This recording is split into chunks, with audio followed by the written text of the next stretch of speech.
Assalamualaikum warahmatullahi wabarakatuh.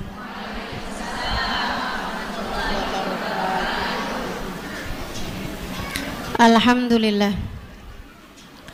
Wassalatu wassalamu ala Rasulillah Muhammad ibn Abdillah wa ala alihi wa sahbihi wa man walah. Subhanaka la ilma lana illa ma 'allamtana innaka antal alimul hakim.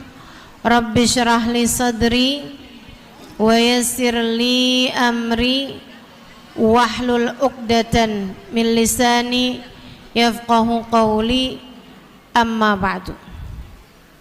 Alhamdulillah, sama-sama kita hormati, kita sayangi pimpinan Majelis Ta'lim Al-Futuhat Ustazah Zahra beserta seluruh keluarganya. Kita doakan semoga senantiasa dalam rahmat ridha Allah Subhanahu wa taala, dipanjangkan umurnya, sehatkan badannya, dimudahkan urusannya, dikabulkan hajatnya, semakin dicinta Allah Subhanahu wa taala dan Rasulnya. Para ustazah, ustazah, para pimpinan majelis ta'lim, kita doakan semoga semuanya dalam limpahan rahmat ridha Allah Subhanahu wa taala, segenap syaraif serta semua yang hadir di majelis ini, baik ibu-ibu, kakak-kakak, adik-adik, anak-anak, yang semoga semuanya dirahmati dan dicintai Allah, disayangi dan disyafaati Nabi besar Muhammad sallallahu alaihi wa ala alihi wa sahbihi wasallam. Amin ya rabbal alamin. Saudaraku sekalian yang saya muliakan, kita hari ini tepat berada di hari terakhir, gitu ya. Jadi kita nih nggak ketemu lagi sampai tahun depan. Habis ini kita nggak ketemu lagi sampai tahun depan, Bu. Ya, ini pengajian nanti beberapa jam lagi kita sudah akan memasuki tanggal 1 dari tahun baru Muharram 1445 Hijriah. Yang sekarang kita ada di tahun 1444 Hijriah. Dan nanti ini walaupun belum waktunya nggak apa-apa, kita akan bersama-sama membaca doa akhir tahun, Ibu ya, karena kan ini hari terakhir. Nanti kalau ibu-ibu mau baca lagi ba'da asar lebih bagus, enggak juga nggak apa-apa karena udah bacanya sekarang, gitu ya. Nah nanti malam, halo, nanti malam begitu masuk ba'da maghrib, begitu masuk maghrib itu udah berubah tanggal dari Dzulhijjah menuju ke Muharram, dari hari terakhir bulan Dzulhijjah menuju ke hari pertama bulan Muharram. Abis maghrib ibu baca Yasin nanti malam ya, kemudian baca doa awal tahun sambil niat barang-barang bagus, niat hal-hal baik yang akan ibu laksanakan sepanjang tahun depan nanti ini, dan juga niat semoga sepanjang tahun sholat kita semuanya terjaga. Semoga sepanjang tahun Allah mudahkan kita untuk menghadiri majelis ilmu. Sepanjang tahun Allah mudahkan kita untuk bangun malam. Sepanjang tahun Allah mudahkan kita untuk bersedekah. Sepanjang tahun Allah Subhanahu wa taala mudahkan kita yang jadi istri yang salehah, yang jadi ibu yang salehah, Yang masih pada punya orang tua, mudah-mudahan jadi anak-anak yang solehah. Niat, nanti malam nih kita mesti niat-niat yang banyak-banyak nih. Teman-teman sekalian saya muliakan. Dan nanti malam juga doa, habisnya baca Yasin, baca doa awal tahun. Ya. Baca doa awal tahun, yang inti dari doa itu minta kepada Allah, semoga Allah Subhanahu wa taala menjadikan kita hamba-hamba yang terjaga dari perbuatan dosa, sekaligus menjadi hamba-hamba yang menang. Menang dari apa? Menang menghadapi musuh paling berbahaya dalam kehidupan kita. Siapa? Ada dua, setan sama hawa nafsu. Nah itu kita minta sama Allah, mudah-mudahan dijadikan hamba-hamba yang menang, yang serius doanya, yang serius mintanya sama Allah Subhanahu wa taala. Mudah-mudahan Allah kabulkan, insya Allah. Nah nanti malam ini juga boleh ibu-ibu tafaulan. Apa tuh tafaulan? Tafaulan itu mengerjakan sesuatu dengan niat untuk agar dikaruniai sesuatu yang mirip dengan hal itu. Nah ini ada tafaulan diajarkan sama Sayyid Muhammad bin Alwi bin Abbas Al-Maliki, seorang ulama di Mekah sana ya, almarhum. Sekarang pesantrennya dilanjutkan oleh putra beliau Sayyid Ahmad. Nah, ini beliau mengajarkan kepada murid-muridnya yang sebagiannya adalah merupakan guru-guru saya, seperti Kiai Haji Najih Maimun Zubair, Habib Muhammad Al-Haddad, Habib Abdullah, Ustadz Abdullah Maula Khaila, dan ada beberapa guru-guru yang lain memang kelulusan sana, mengajarkan kami para murid-muridnya kalau malam tahun baru minum susu. Susunya jangan dikasih warna. Berarti warnanya apa? Gak usah dikasih stroberi, jadinya warnanya. Gak dikasih sirup orange, sirup jeruk gak usah, soalnya nanti warnanya berubah jadi. Gak usah dikasih coklat, sebab nanti susunya berubah jadi warna, pokoknya yang putih aja. Biar kenapa? Tafaulan, berharap sepanjang tahun semoga dijadikan tahun yang putih, tahun yang penuh dengan kebaikan, insya Allah, gitu ya. Nah kemudian dari mulai nanti malam atau besok juga boleh ibu baca, teman-teman baca ayat kursi 360 kali. 360 kali. Gak usah ditambah, gak usah dikurang. Udah segitu tuh. Dihitung.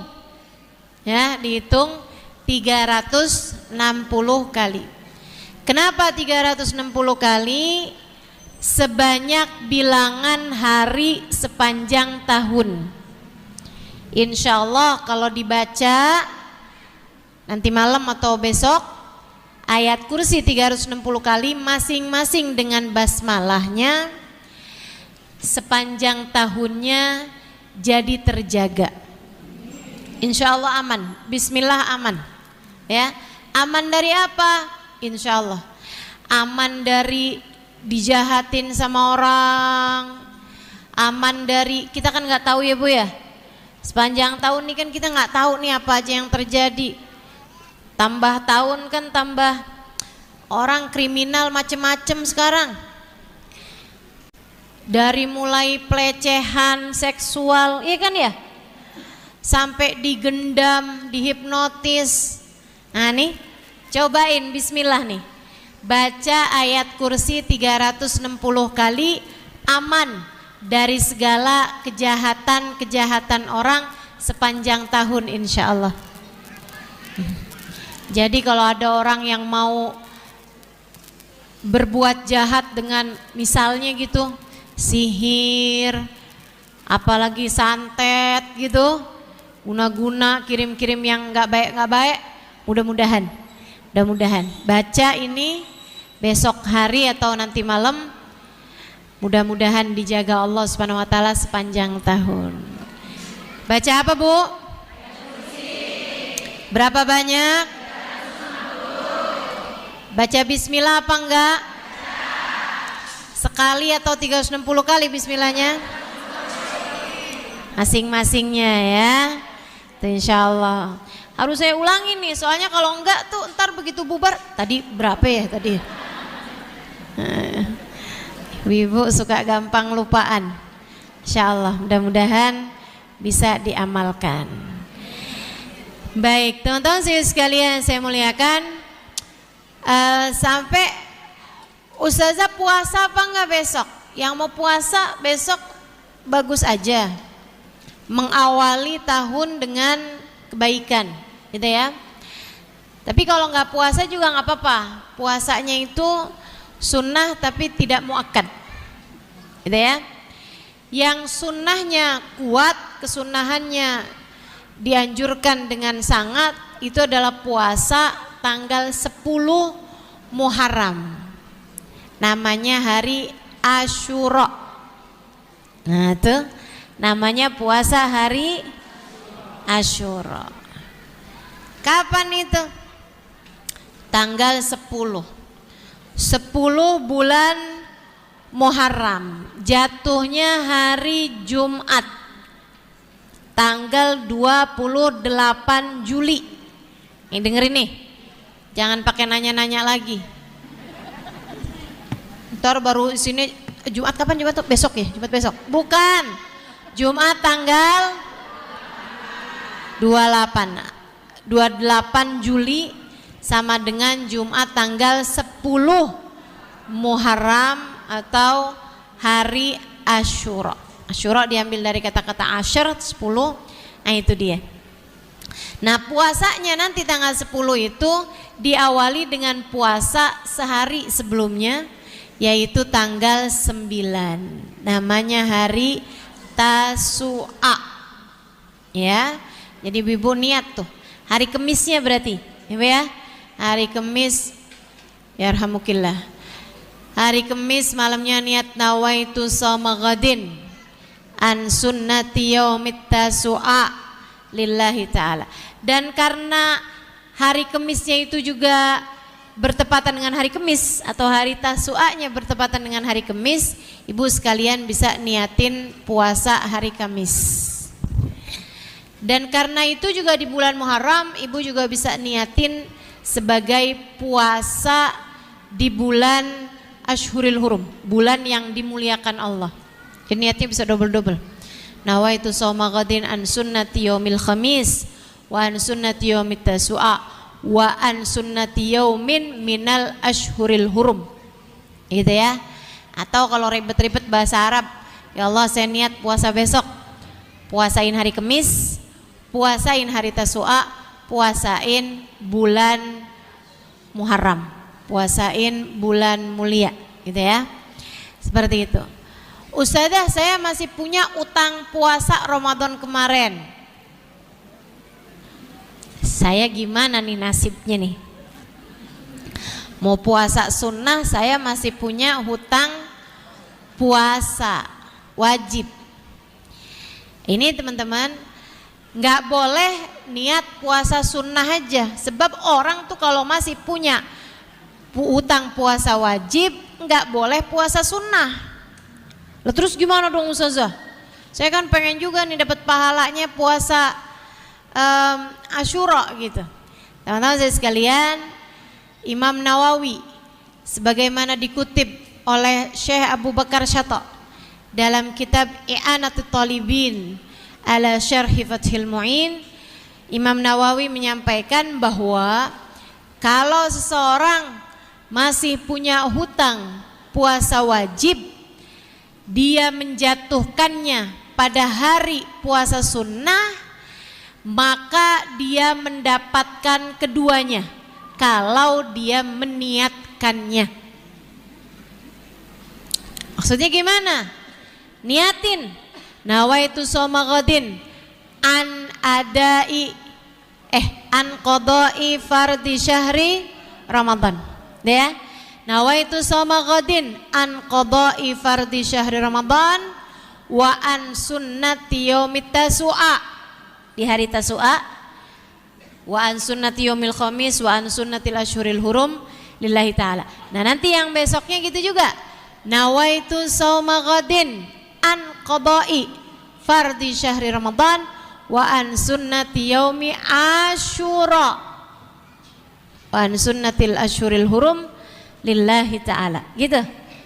Bahasa Indonesianya, ya Allah, niat puasa besok buat bayar hutang puasa Ramadan dan juga buat puasain hari Tasu'a. Besokannya, ya Allah, niat puasa besok buat bayar qada puasa Ramadan sama buat puasa hari Asyura. Dengan cara itu, insya Allah rahmatnya Allah luas, kedermawanannya Allah tak terbatas. Mudah-mudahan kita mendapatkan pahala keduanya. Gitu ya. Nah, buat nenek-nenek yang udah nggak punya utang puasa, alhamdulillah. Ya kan, Nek? Tapi rupa-rupanya menopause itu belum nenek-nenek kok. Banyak yang masih muda-muda juga udah menopause ya, rata-rata 50-an tahun ya. Udah nggak mens lagi. Nah, tuh silahkan dinikmati puasanya besok untuk puasa sunnah, melaksanakan kesunahan puasa Tasu'a, melaksanakan kesunahan puasa hari Asyura. Insya Allah. Nah, teman-teman saya sekalian, sekarang ini saya akan bahas mengenai hari Asyura itu apa sih? Coba nih ya, kita baca nih beberapa firmannya. Kita belajar tafsir, kita belajar tentang puasa hari tentang hari Asyura. Saudara sekalian saya muliakan, kita akan bahas beberapa ayat yang terjadi pada hari Asyura, kejadian-kejadian pada hari Asyura. Salah satunya yang akan saya bahas adalah di surat Asy-Syu'ara ayat 61-an. Ya, coba kita lihatin Asyura. Surat Asy-Syu'ara, mohon maaf. Surat Asy-Syu'ara itu juz 26. Juz 26. Sesudah surat Al-Furqan, sebelum surat An-Naml. Ya, Asy-Syu'ara ayat berapa tadi? 61. Nah, tuh kita akan bahas, pelajari ayat tersebut. Sebelumnya kita awali dengan membaca niat belajar bersama-sama. Semoga Allah karuniakan pada kita ilmu yang manfaat. Bismillahirrahmanirrahim.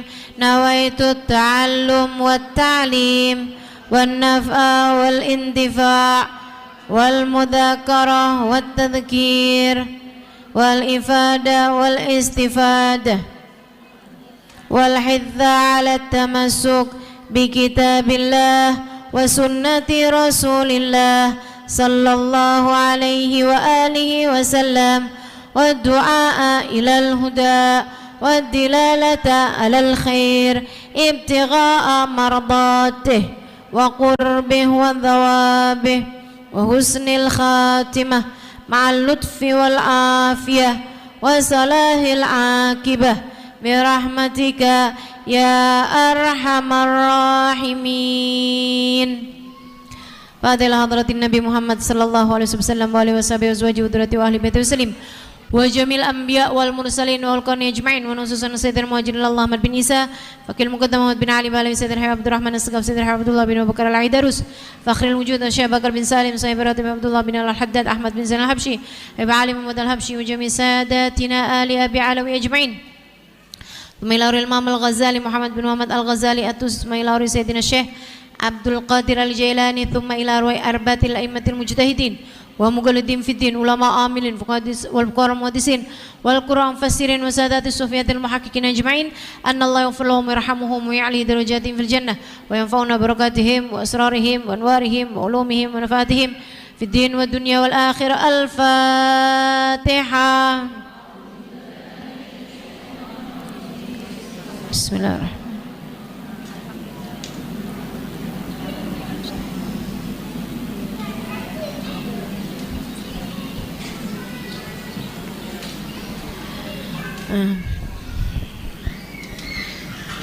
A'udzu billahi minasyaitonir rajim dari ayat 59. Kadzalika wa awrathnaha bani Israil. Demikianlah dan kami anugerahkan semua itu kepada Bani Israel. Fa'atsba'uhum musyrikin.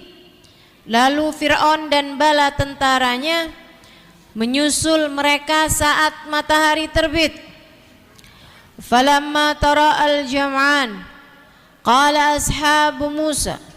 Ketika kedua golongan tersebut saling berhadapan, berkata kawan-kawan Nabi Musa, inna lamudrakun.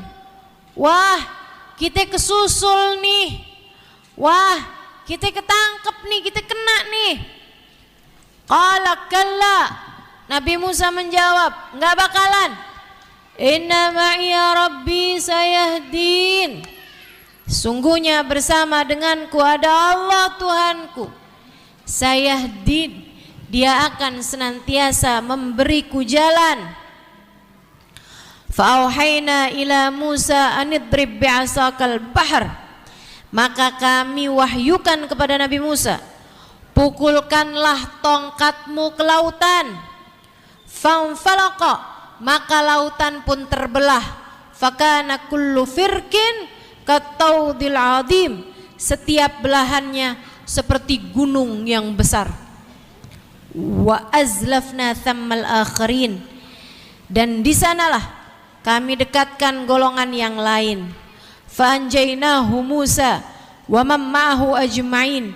Kemudian kami selamatkan Nabi Musa dan orang-orang yang bersama Nabi Musa ajma'in semuanya. Thumma aghraqnal akharin. Dan kami tenggelamkan golongannya Fir'aun, golongan yang lain. Inna fi dzalika laayah. Sesungguhnya ini semuanya adalah tanda-tanda kekuasaan Allah. Wa ma kana aktsaruhum mu'minin.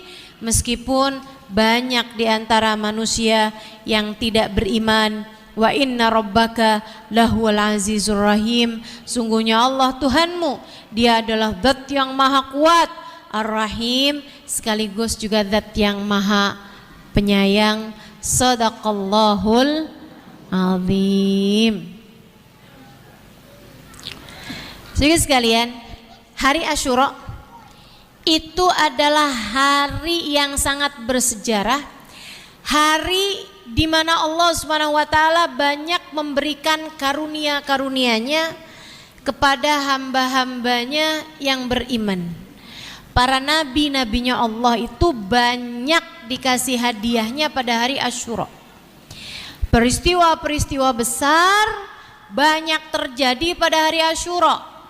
Ibu ingat Asyura itu tanggal berapa, Bu? Dari bulan Muharram. Ini mulai malam nih udah masuk bulan Muharram. Pas nanti tanggal 10-nya, Ibu siap-siap. Itu salah satu dari hari penting dalam Islam. Ya Bu ya? Walaupun tanggalannya enggak merah. Walaupun tanggalannya enggak merah.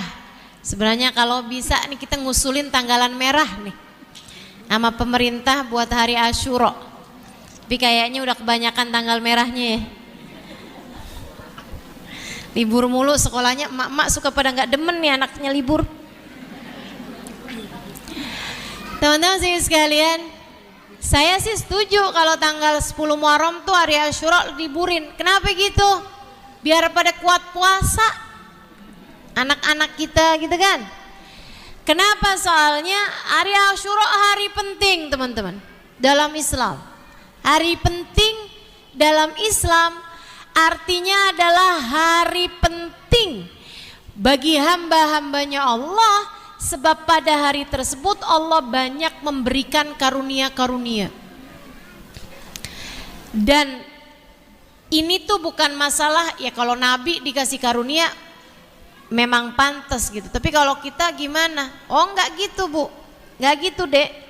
Masalahnya hari Asyura, hari Allah Subhanahu wa ta'ala membagikan banyak hadiah kepada hamba-hambanya.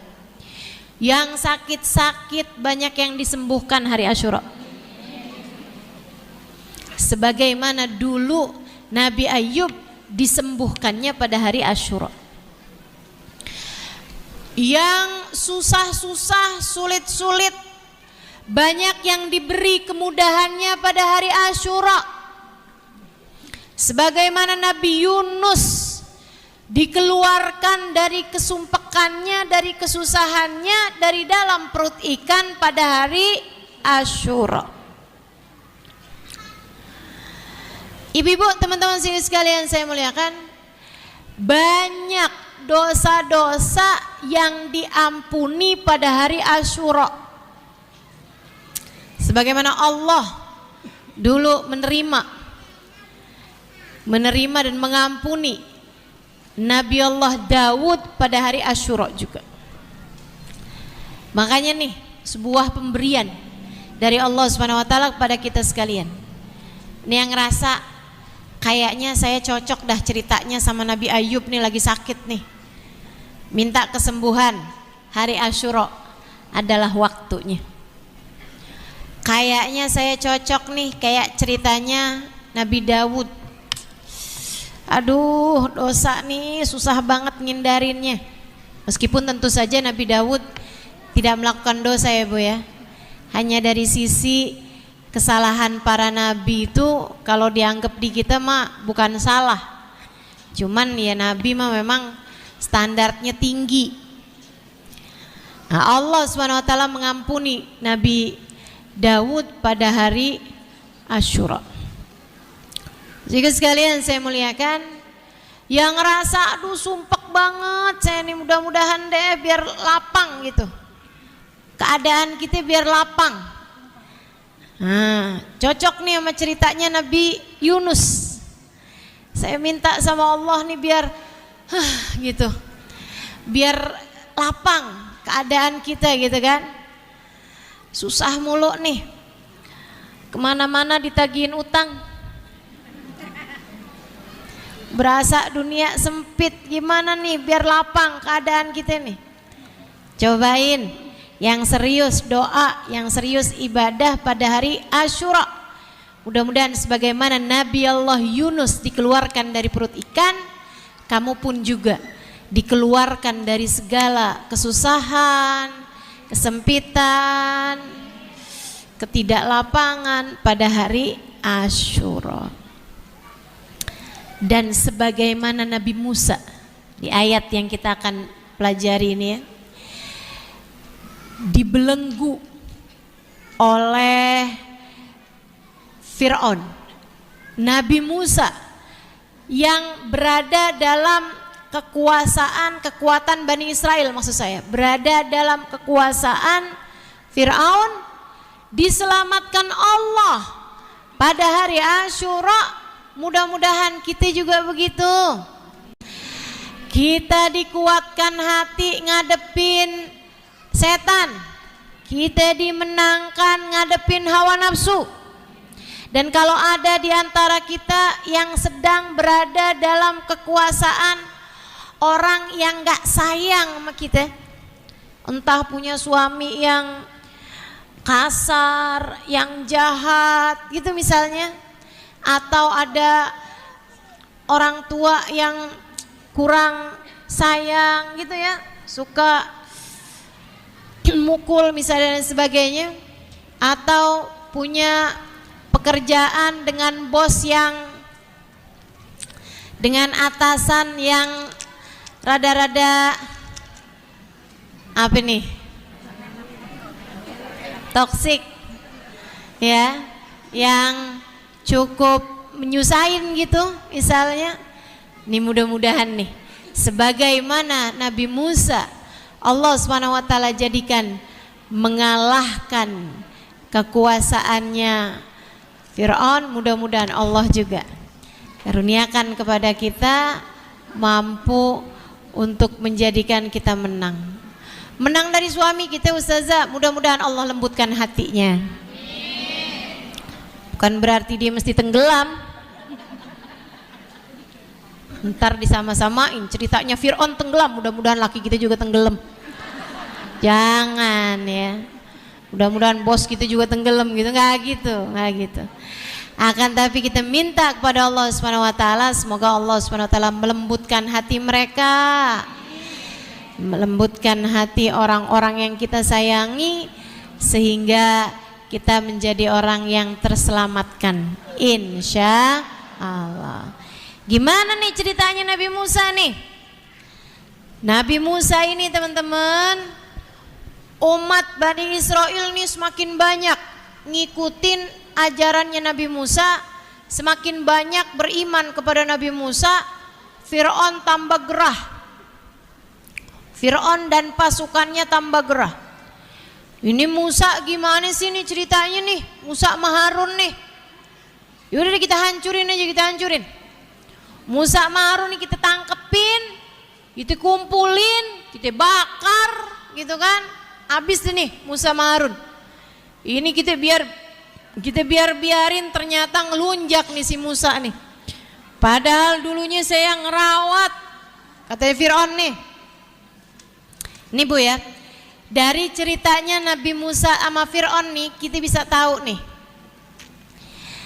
ternyata bisa aja orang dididik sama orang yang gak soleh tetap jadi soleh tuh bisa, ya kan?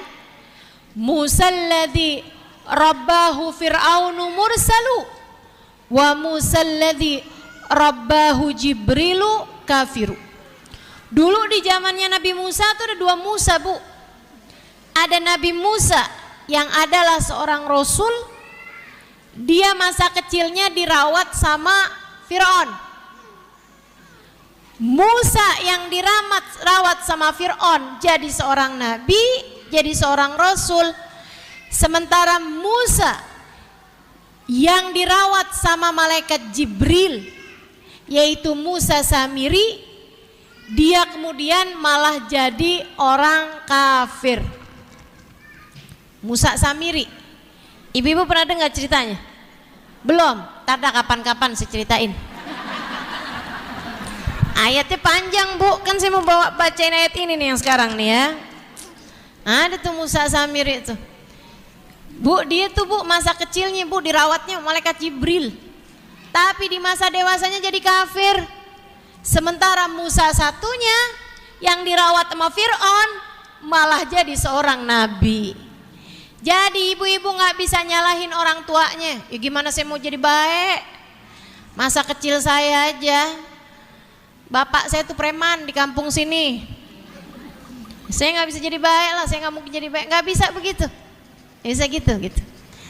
Anak gak bisa nyalahin orang tuanya. Punya andil, betul, punya andil. Orang tua punya andil dalam pendidikan dan karakter orang tuanya, tapi nggak sepenuhnya. Kita nggak bisa nyalahin orang tua kita atas buruknya kelakuan kita. Nggak bisa kita nyalahin orang tua kita atas buruknya kelakuan kita. Nabi Musa dirawatnya mama Fir'aun Bu. Akan tetapi Nabi Musa bukannya jadi seseorang yang durhaka, malah menjadi seorang utusan Allah. Dah nih katanya Fir'aun nih, Musa nih kagak bisa dikasih hati nih. Dikasih hati minta jantung nih si Musa nih. Kalau kita tangkap aja dah, kita tangkap aja. Jadi Fir'aun pun bersiap-siap bawa bala bantuannya buat nangkep Nabi Musa dan kelompoknya. Kedengeran sama pasukan atau sama orang Bani Israel. Wahai Nabi Musa, apa yang harus kita lakukan? Kita mau ditangkap nih sama pasukannya Fir'aun. Kabarnya mereka udah lagi jalan menuju kemari. Kata Nabi Musa, sebentar, saya mau tanya sama Allah. Sebentar, saya mau beristikharah. Itu sebabnya kenapa saya selalu ngajarin ibu-ibu buat istikharah tiap hari. Kan begitu? Ingat ya Bu ya, tiap pagi tuh jangan berani keluar rumah sebelum sholat istikharah. Pagi-pagi sebagaimana kamu sholat duha. Ibu-ibu biasanya nih modelan ibu-ibu nih sholat duha kagak tinggal dah. Urusannya rezeki saya udah tahu dah, udah ngerti saya. Tadi malam sholat witir apa enggak? Enggak Ustazah. Tadi malam tahajud apa enggak? Bangun kesiangan Ustazah. Sebelum subuh sholat qobliyah apa enggak? Gitu dah Ustazah, langsung sholat subuh Ustazah, takut bablas, takut habis waktunya. Soalnya udah mulai kelihatan rada terang waktu bangun. Tadi pagi sholat duha apa enggak? Duha Ustazah. Kayaknya tuh kalau sholat yang lain-lain gak dikerjain, sholat sunnah gak apa-apa gitu. Tapi duha nih urusannya rezeki nih. Tahu, saya tahu, ngerti saya. Masya Allah. Saudaraku sekalian saya muliakan, karena memang Bu, la faqra ma'ad duha, tidak ada kefakiran bersama dengan sholat duha. Orang kalau ngerjain sholat duha terus, insya Allah Allah kasih kekayaan zahir batin. Allah kasih kecukupan. Nah, ibu nggak bisa bilang, Ustazah saya duha, Ustazah zaman muda, tapi kagak kaya-kaya dah. Ibu nggak bisa bilang gitu, karena yang dimaksud dengan ghina di situ, kaya di situ artinya adalah cukup. Bu, saya rasa kalau ibu sampai dengan sekarang duduk di sini, saya rasa ibu adalah orang yang berkecukupan. Udah makan siang? Kecuali yang puasa, ya kan? Iya. Tapi udah makan siang? Belum, yakin? Ya udah pertanyaannya gini aja dah, udah sarapan?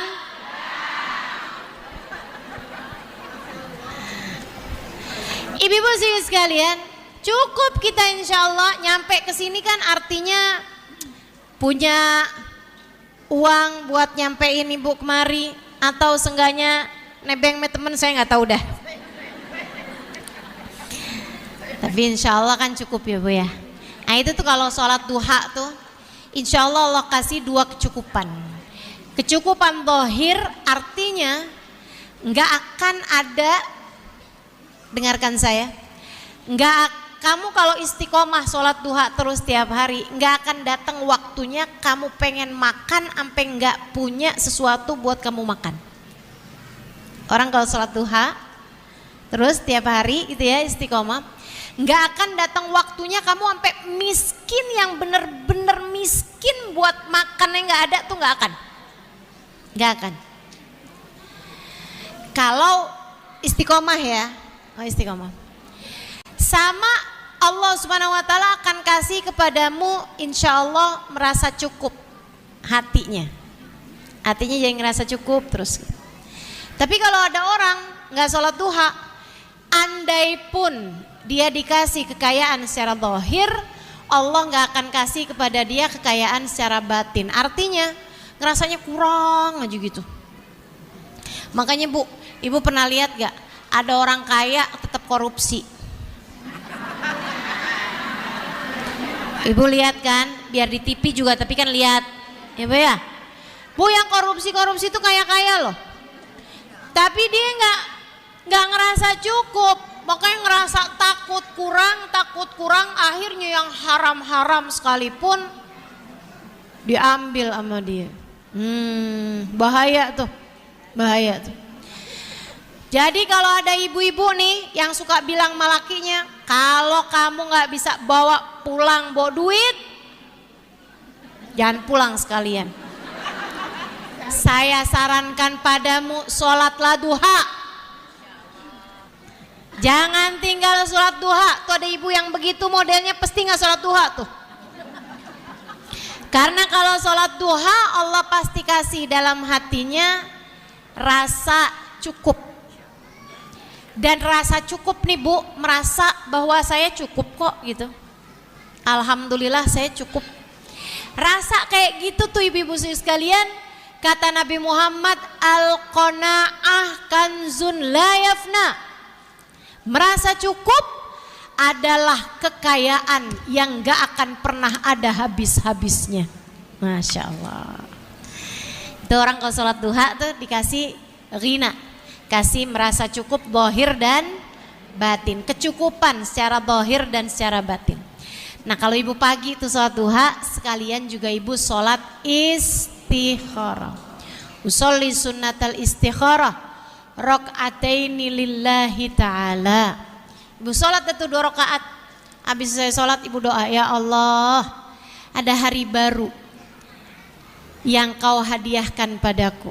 Ya Allah, bimbinglah hambamu ini ya Allah untuk dapat menjalaninya sesuai dengan apa yang kau inginkan. Bimbing saya ya Allah untuk melakukan kebaikan-kebaikan sepanjang hari ini. Bimbing lisanku ini ya Allah untuk bisa mengucapkan kebaikan-kebaikan pada hari ini. Bimbing pikiran buat selalu dapat berpikir kebaikan. Bimbing hati untuk selalu merasa dengan rasa-rasa yang baik. Gitu, minta bimbing. Insya Allah Bu, kalau setiap hari kamu kerjakan seperti itu, tambah hari tambah dibimbing, tambah hari tambah dibimbing, salahnya jadinya nggak banyak dalam hidup. Karena kamu hanya akan dibimbing oleh Allah. Mau ngerjain keburukan, tarik lagi. Mau nyasar jauh-jauh, tarik lagi gitu. Kayak Nabi Musa. Jadi Nabi Musa, begitu umatnya bilang, waduh Nabi Musa, nih kita nih bakalan ketangkep nih kayaknya nih. Wah nih Fir'aun nih, waduh, nih malam ini nih kayaknya kita gak bakal selamat nih. Ini mereka nih udah mulai ngejar kita nih. Waduh pagi-pagi kita semuanya udah jadi bubur dah. Jadi rendang nih kayaknya tadi pagi, nanti pagi nih. Jadi daging guling nih kayaknya kita semua nih. Nabi Musa gimana nih wahai Nabi Musa? Panik umatnya Nabi Musa. Karena memang dengar kabar Fir'aun dan bala tentaranya mengejar mereka. Fir'aun udah gak tahan ngadepin Musa nih. Kenapa nih anak satu nih betingkah nih. Akhirnya umat saya jadi gak nyembah saya, malah dia jadi nyembah Tuhannya Nabi Musa. Wah, nggak mau. Fir'aun ini ngejar Bani Israel, ngejar umatnya Nabi Musa yang udah beriman kepada Nabi Musa. Bani Israel tuh sebenarnya asalnya ya umatnya Fir'aun ini, ibu. Tapi kemudian mereka banyak yang ikut agamanya Nabi Musa alaihissalam. Jadi Fir'aun ngejar. Kan perjalanannya lumayan jauh gitu ya. Misalnya nih Nabi Musa dan umatnya nih adanya di Haji Soleh. Misal Fir'aunnya ada di Tebet. Kurang jauh ya, Bekasi dah, Bekasi. Jadi kan ngejernya kan perlu waktu beberapa jam. Gimana nih Nabi Musa? Kita harus segera beranjak berjalan. Nabi Musa, tunggu kata Nabi Musa. Saya akan minta petunjuk pada Allah. Nabi Musa minta petunjuk dari Allah. Istikharah Nabi Musa, Allah kemudian kasih petunjuk. Wahai Musa, berangkatlah, berangkat, bawa kaum kamu tuh semuanya berangkat menuju ke arah timur, misalnya gitu ya. Kasih mau Allah Subhanahu wa taala jalannya gitu. Kalau kita nih misalnya gitu ya di daerah sini nih, jalan menuju ke arah Ancol. Yang ada lautnya nih, soalnya di lautnya nih, ntar ketemu laut. Berangkat itu, bareng-bareng nih, berangkat Nabi Musa. Begitu nyampe nih, belum nyampe ke Ancol nih, masih baru di Kelapa Gading, Cempaka Putih, gitu ya. Sambil nginget-nginget daerah sekitar situ apaan deh tuh, Jatinegara misalnya gitu. Nyampe di situ ketemuan sama pasukannya Fir'aun. Waduh, udah deket nih, Fir'aun pasukannya nih udah kelihatan nih, lagi ngejar mereka.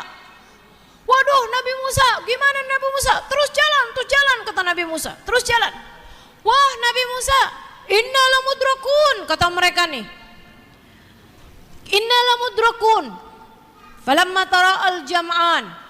Tatkala pasukan ini udah saling lihat, udah ketemu. Waduh, kelihatan tuh pasukannya Fir'aun tuh.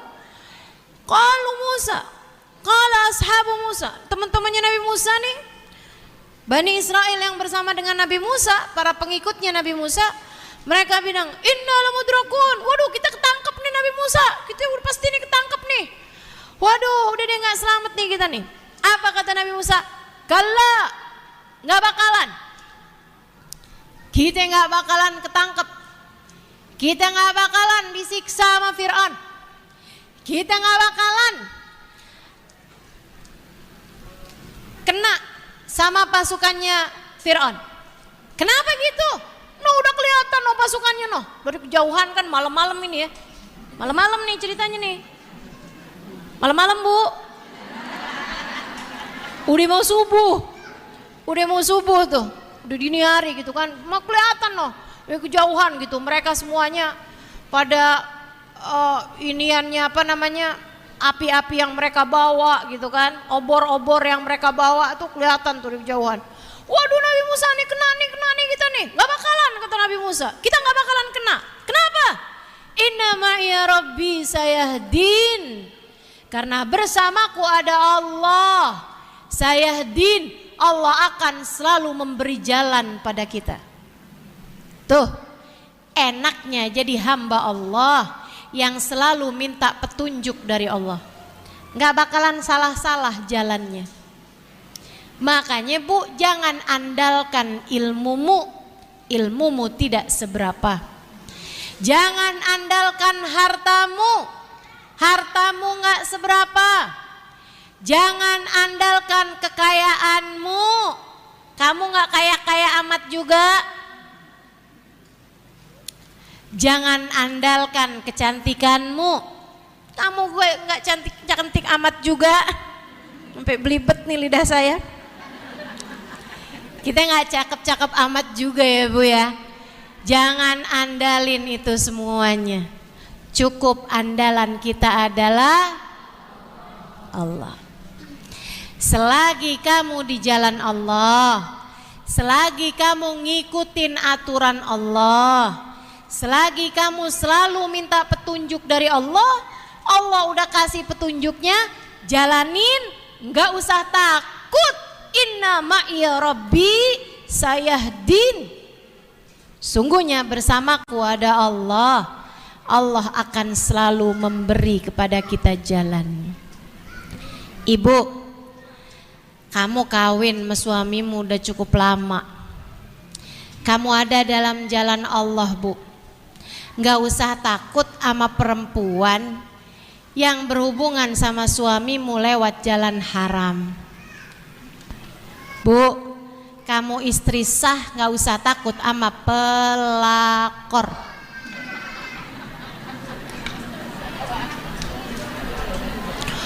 Kamu bakal ditinggalin sama suami kamu, katanya setan yang biasanya ngomongin itu lewat lisan temen kita, tetangga kita. Lo nggak lihat laki lo tuh udah digodain sama si fulan, si fulanah tuh, kayaknya lo bakalan ditinggalin dah sama dia. Selagi kamu dalam jalan Allah, selagi kamu benar memperlakukan suamimu, sesuai dengan apa yang Allah perintahkan kepadamu. Lain masalahnya kalau lakinya dimarahin mulu. Saya nggak tahu deh tuh. Lain kalau kamu kerjaannya tukang ngomel sama suami mulu. Ah kalau itu tuh saya nggak tahu tuh. Soalnya kamu nggak ngikutin jalannya Allah. Soalnya yang kamu ikutin jalannya setan. Tapi selagi kamu ada di jalan Allah, kamu memperlakukan suamimu dengan benar, memperlakukan suamimu dengan baik, kamu hormat, kamu santun sama dia, kamu memuliakan suamimu, kamu tersenyum pada suamimu, gitu ya. Kamu bener gitu memperlakukan suami. Kalau dia bilang, saya lapar deh, kamu gak bilang, GoFood gampang bang, atau no telur no di kulkas. Kamu udah tahu kan caranya nyeplok.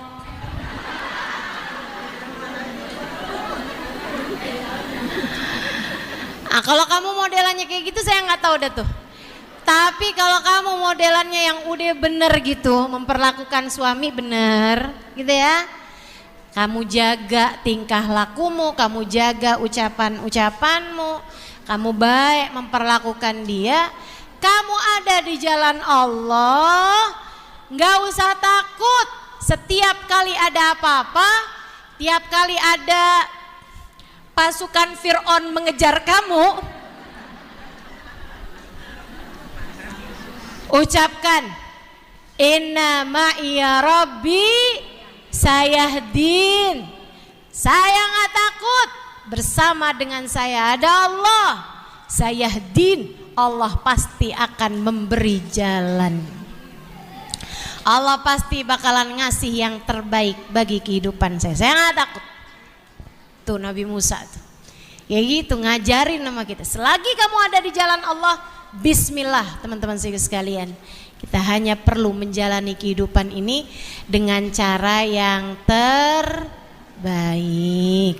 Ada yang jahat apapun dan nggak usah khawatir. Hah?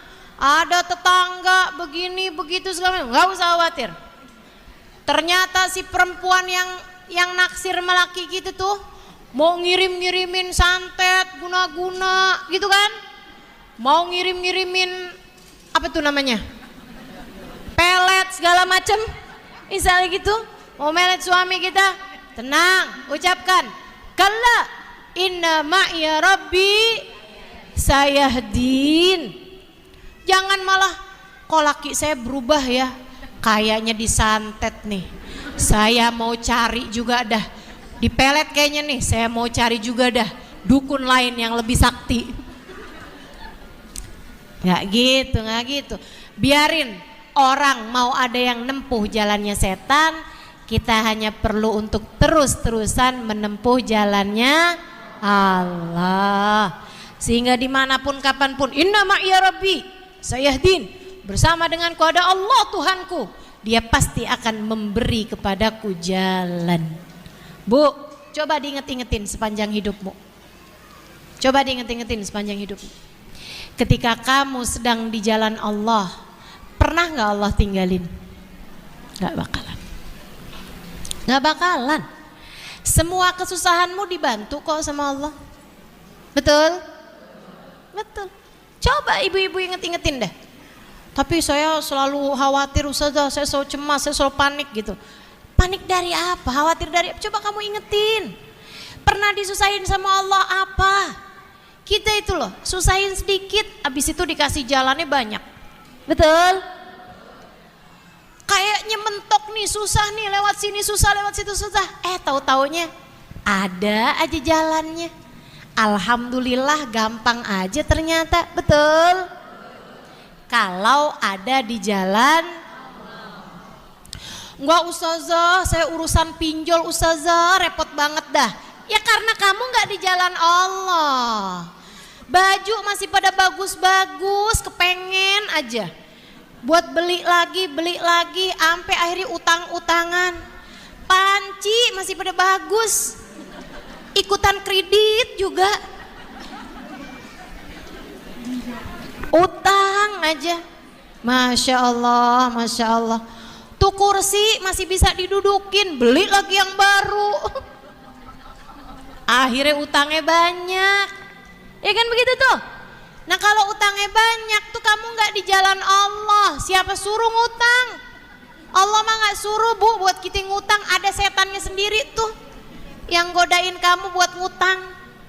Ntar nanti kalau utangnya nggak ditagih-tagih, alhamdulillah, makasih ya Allah, utang saya kagak ditagih-tagih, alhamdulillah. Terus pura-pura lupa deh tuh. Ada nggak yang modelannya begitu? Mana orangnya?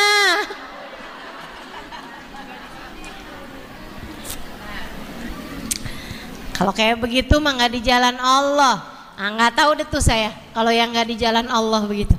Tapi kalau yang ada di jalan Allah, innama ya Rabbi sayahdi. Nabi Musa dan kelompoknya terus jalan sampai nyampe lah di Ancol, jedet.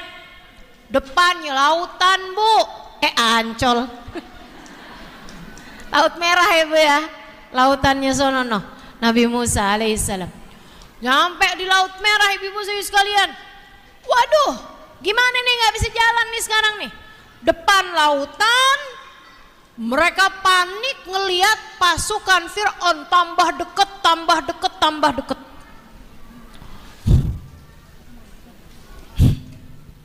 Tunggu ya, hidung saya kemasukan apa gitu.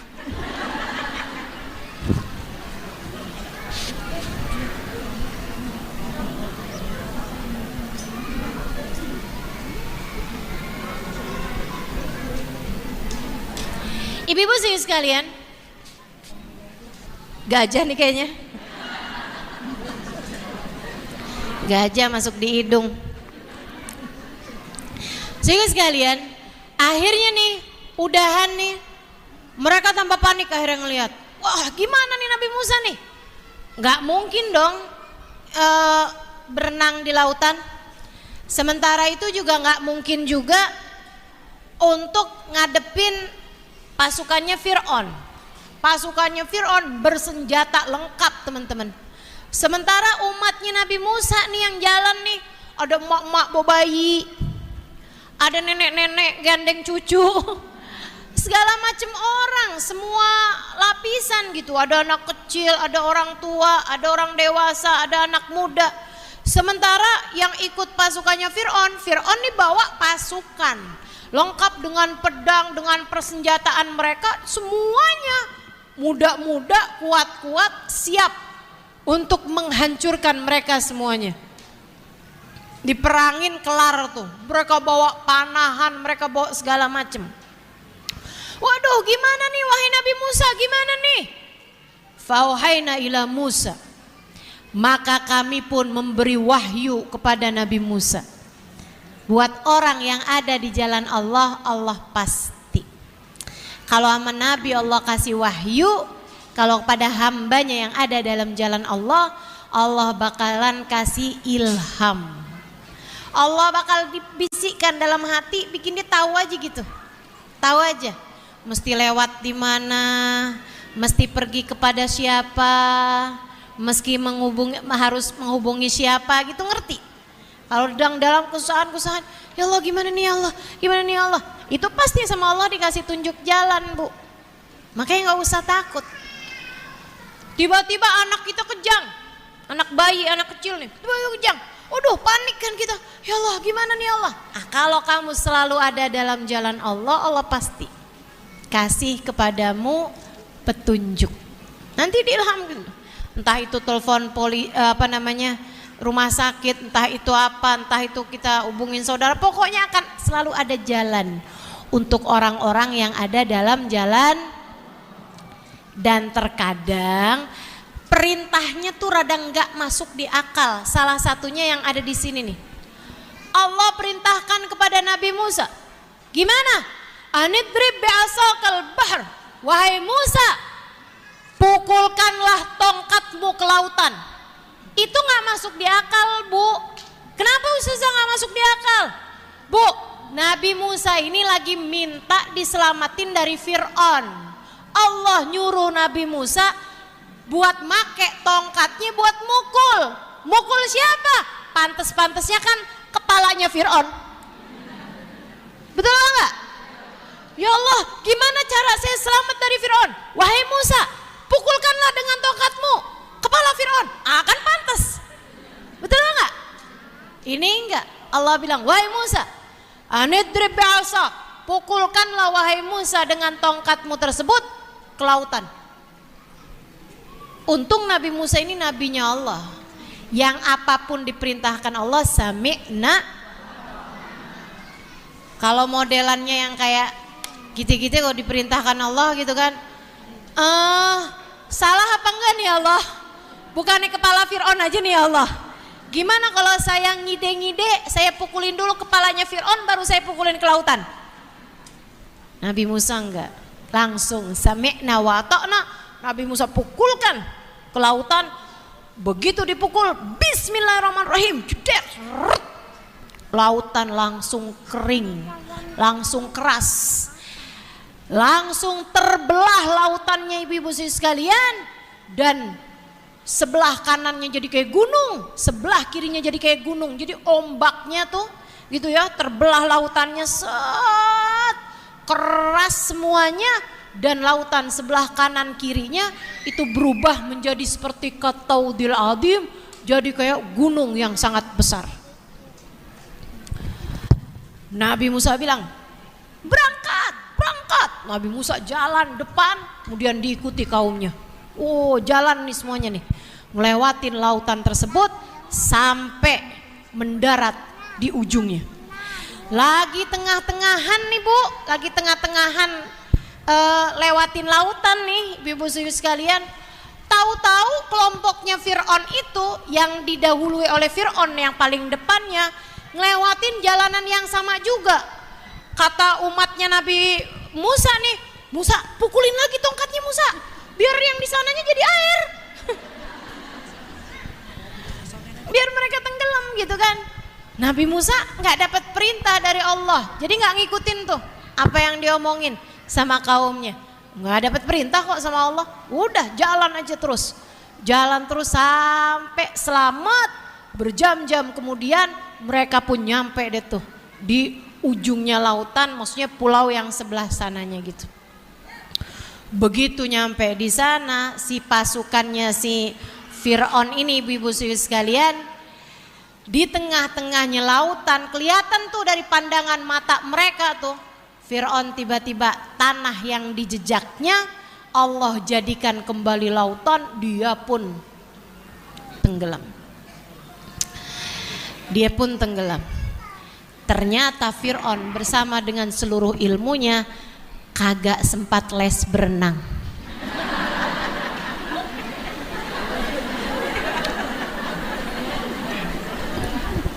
Jadilah dia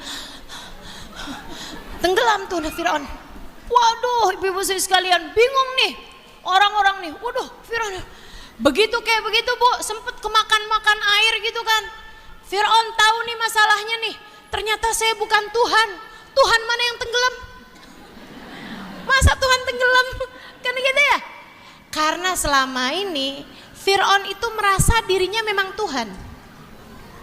Kenapa gitu? Gak pernah sakit, flu aja gak pernah Bu, sakit kepala gak pernah tuh Fir'aun, mules-mules tuh gak pernah, gatel aja gak pernah. Jadi ibu-ibu kalau pas lagi pusing, alhamdulillah ya Allah, saya bukan Fir'aun. Alhamdulillah. Pas lagi mules, alhamdulillah ya Allah, saya emang bukan Fir'aun. Alhamdulillah.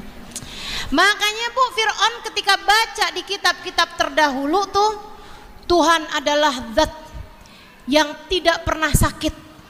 Fir'aun ngelihatnya kayak saya. Tuhan adalah zat yang apabila berkata kepada langit, turunlah hujan, maka hujan pun turun. Fir'aun coba-coba dong. Dia bilang sama langit, wahai langit turunlah hujan. Turun hujannya Bu. Jangan-jangan saya Tuhan. Lama-lama kayaknya saya Tuhan. Lama-lama saya adalah Tuhan. Gitu. Jadi Fir'aun tuh ngaku-ngaku Tuhan bukan tanpa sebab, bukan tanpa alasan. Emang benar-benar punya banyak kelebihan membuat dia merasa dirinya jadi Tuhan. Jadi dia memang merasa bahwa dirinya Tuhan, bukan main-main ibu-ibu. Makanya begitu dia tenggelam, dia bilang, ternyata saya bukan Tuhan nih. Tuhan mana yang tenggelam? Gitu kan, wah udah setengah mati dia, lagi kayak begitu ibu-ibu sekalian, dia sadar sesuatu dirinya bukan Tuhan, maka dia pun berkata, amantu bi Rabbi Harun wa Musa, amantu bi Rabbi Harun wa Musa. Sekarang saya beriman kepada Tuhannya Harun, sekarang saya beriman kepada Tuhannya Musa, sekarang saya beriman kepada Tuhan Harun, sekarang saya beriman kepada Tuhan Nabi Musa. Ibu-ibu sekalian, apa jawab Allah? Al-an ya Fir'aun, al-an wa qad asaita min qabl. Sekarang nih kamu baru mau beriman, udah tinggal matinya doang. Wa qad asaita min qabl. Seumur hidup kamu berbuat maksiat, seumur hidup kamu berbuat dosa, seumur hidup kamu ngerasa diri kamu sebagai Tuhan, dikelabui oleh pikiranmu sendiri. Gak ada ceritanya kamu aku terima. Tenggelamlah kamu bersama dengan orang-orang yang tenggelam. Aku akan abadikan jasadmu untuk memberi pelajaran bagi orang-orang yang mau berpikir. Tenggelam ibu-ibu sekalian. Jenazahnya, jasadnya Allah abadikan. Sampai sekarang ada bu. Ibu pernah lihat? Saya sudah pernah. Di Mesir, ya bu ya, di Kairo Mesir itu ada museumnya Fir'aun. Di dalamnya terdapat muminya Fir'aun. Ibu, saya kirain muminya cuma satu, ternyata banyak bu. Ibu tahu mumi? Mumi itu tahu, ya udah dah. Mumi itu bu, jasad bu diawetin ibu-ibu sekalian, jasadnya diawetin. Saya kirain tuh kayak udah tinggal kerangkanya doang gitu. Enggak bu, jasad lengkap, hidungnya, bulu hidungnya, ibu-ibu sekalian. Saya sampai lihat rambut-rambut di pelipisnya masih ada, lengkap ibu-ibu sekalian, lengkap. Itu dia tuh si Fir'aun, banyak muminya ibu-ibu sekalian. Saya sih ngelihat cuma sekali aja. Abisannya tuh setiap kali saya ke Mesir, teman-teman pada ngajakin, Ustazah apa kita ngelihat muminya Fir'aun? Kagak dah, sekali doang udah. Kenapa gitu Ustazah? Nggak cakep.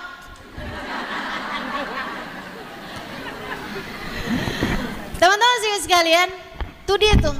Nah kalau banyak jenazahnya, kok bisa tahu kalau itu adalah muminya si Fir'aunnya Nabi Musa gitu kan? Karena katanya di antara semua mumi-mumi yang ada, ibu-ibu sekalian, hanya dialah satu yang di dalam jantungnya waktu dia mati tuh, dalam jantungnya ditemukan ada garam-garam laut merah. Jadi dia tenggelam tuh, sempet kan kelelep, kemasuk air garam dong, air laut. Jadi di dalamnya tuh ternyata terdapat garamnya. Dan dia yang paling awet bu, paling lengkap. Agak ada yang rusak gitu, semuanya lengkap tuh untuk Allah abadikan. Pulang-pulang dari Mesir suami saya nanya, gimana kamu udah lihat muminya Fir'aun? Udah. Gimana? Tenang. Kenapa gitu? Cakepan kamu masih. Ada. Gitu deh bu, kita sama suami bercandaan aja bu ya. Kata Nabi kan kita disuruh begitu tuh.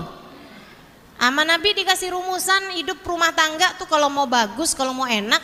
Kata Nabi, halla tulaibuka wa tulaibuh, tudahikuka wa tudahikuh. Kamu sama istri kamu tuh kata Nabi bercanda. Kamu bercandain dia, dibercandain kamu. Kamu bikin dia ketawa, dia pun juga bikin kamu ketawa gitu. Nggak usah terlalu serius sama suami bu. Obrol yang seru-seru aja sama suami itu udah. Yang buat ketawa-ketawa aja bu, nggak usah terlalu serius. Ya bu ya. Halo.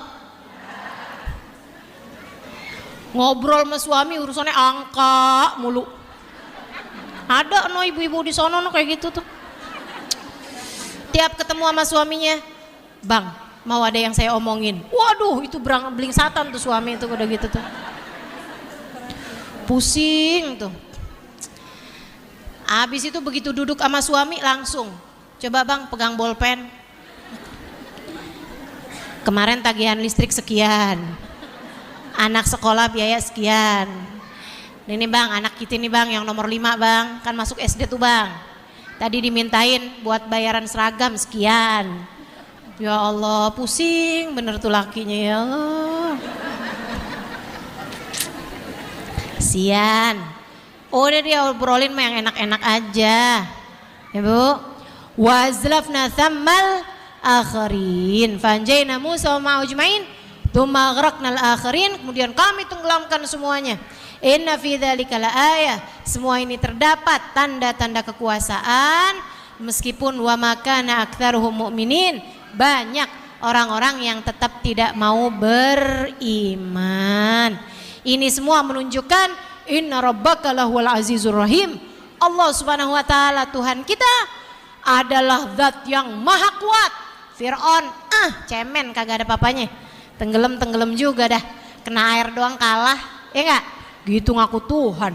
Masya Allah. Ar-Rahim, tapi Allah juga meskipun Allah zat yang maha kuat, tapi Allah maha rahman, maha rahim kepada hamba-hambanya. Alhamdulillah. Itu si Fir'aun Bu tenggelam pas banget tanggal 10 Muharram. Makanya yang puasa tuh bukan cuman kita, orang Yahudi kan percaya sama Nabi Musa. Orang Yahudi mereka juga puasa. Makanya di akhir tahun hidupnya Nabi Muhammad, Nabi lihat ternyata yang puasa bukan cuman orang Islam, orang Yahudi juga pada puasa hari Asyura. Ditanya sama Nabi Muhammad, "Kenapa Hud ente pada puasa?" Kan Yahudi kan. "Kenapa ya ente pada puasa?" Nggak enak manggilnya gimana nih? "Kenapa kalian pada puasa nih hari?" Mereka bilang, "Ini hari hadzal yom najjallahu fihi Musa." Ini adalah hari di mana Allah menyelamatkan Nabi Musa dan kaum Bani Israel dari kejahatan Fir'aun, maka kami pun berpuasa pada hari ini. Nabi begitu tahu orang Yahudi juga puasa, Nabi Muhammad bilang, "Lau adrakna sanatil atiyah lasumtu ma'at Asyura at-Tasu'a." Kalau umur saya nyampe tahun depan nih, bukan cuman tanggal 10-nya doang yang saya mau puasain, tapi saya tambahin, saya mulain dari tanggal 9, biar puasa kita nggak sama puasanya orang Yahudi, gitu ya. Nah, nanti tanggal 10 Muharram ibu baca deh tuh, hasbunallah ni'mal maula 70 kali. Kemudian lagi baca doanya. Nah, nanti ada tuh doanya di Mukhul Ibadah, ibu bisa cari di kumpulan doa-doa ada, googling juga ada. Nanti saya juga mau taruh dah di Instagram saya buat emak-emak, ibu-ibu ya, boleh minta anaknya buat buka Instagram saya, ada tuh. Nih hari juga doa awal tahun, doa akhir tahun udah saya masukin juga di situ. Dah, nenek-nenek minta aja sama anaknya, "Nak bukain dana Instagramnya Ustazah Halimah." Sambil nanya, "Instagram belinya di mana sih Nak?"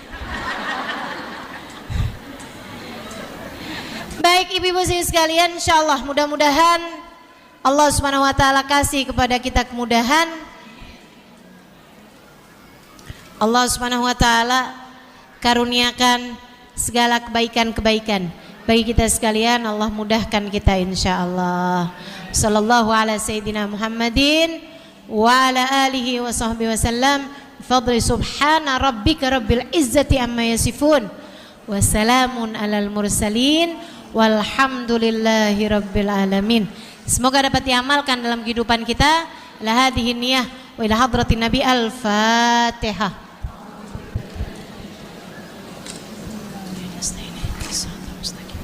Siratal ladzina an'amta 'alaihim ghairil maghdubi 'alaihim waladdallin. Amin. Kita baca doa akhir tahunnya Ibu ya. Ibu ikutin saya. Bismillahirrahmanirrahim. wa sallallahu ala sayyidina Muhammadin wa ala alihi wa sahbihi wa sallam. Allahumma ma amiltu fi hadhihi sana mimma nahaitani anhu falam atub minhu walam tardahu walam tansahu wa halumta alayya ba'da qudratika ala uqubati wa da'awtani ila taubati minhu ba'da jara'ati ala ma'siyatika. Allahumma inni astaghfiruka faghfir li wa ma amiltuhu fiha mimma tardahu wa wa'adtani alaihi thawaba fa as'aluka Allahumma ya karim ya dzal jalali wal ikram an tataqabbalhu minni wala taqta' rajai minka ya karim. Wa sallallahu ala sayyidina Muhammadin wa ala alihi wa sahbihi wa sallam. Walhamdulillahi rabbil alamin. Abada bil qabul wa min kulli sul wa ila hadrat rasul Muhammad sallallahu alaihi wasallam. Al-Fatihah.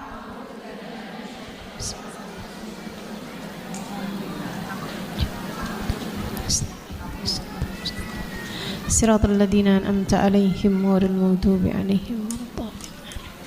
Taqabbalallah minna wa minkum taqabbal ya karim. Terima kasih wal afu minkum. Disebabkan karena sesuatu yang datang dari dalam dirimu.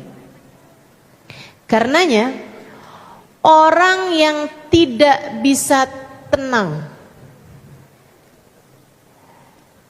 tidak bisa meraih ketenangan dari dirinya sendiri, akan sulit untuk bisa tenang dalam keadaan apapun. Orang yang sulit untuk tenang, untuk bisa cari ketenangan dari dirinya sendiri, itu akan sulit untuk mendapatkan ketenangan dalam segala keadaan.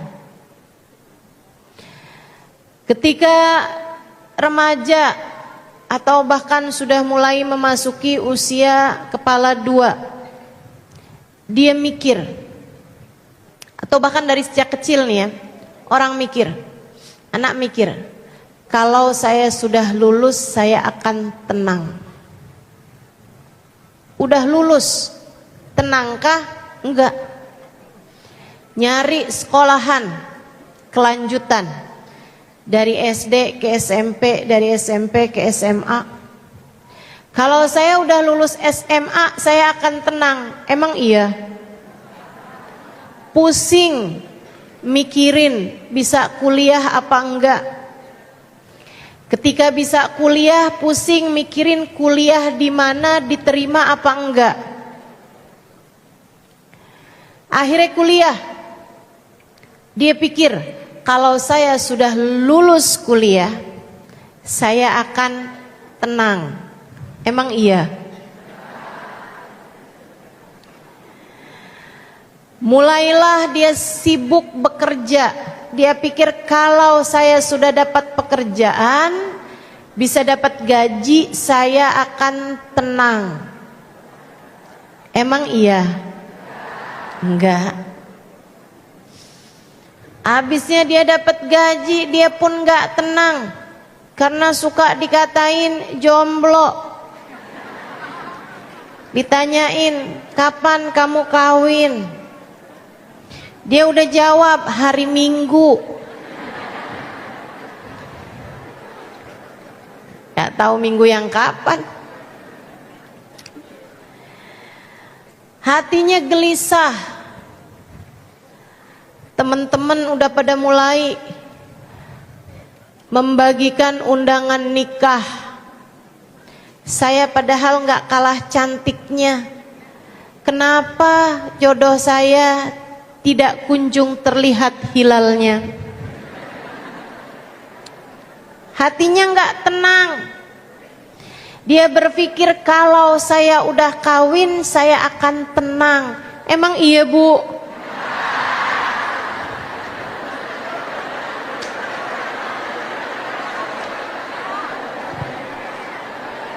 Pertanyaannya ke ibu-ibu langsung. Mungkin hanya senang di awal-awal pernikahan, makanya namanya honeymoon. Bulan madu. Manis, Bu, madu itu, Bu. Tapi kan bulan.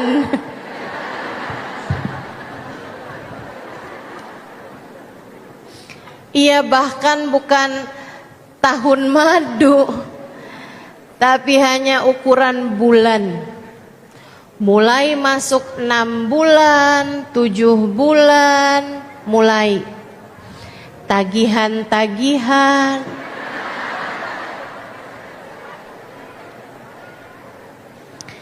Segala drama rumah tangga pun dimulai.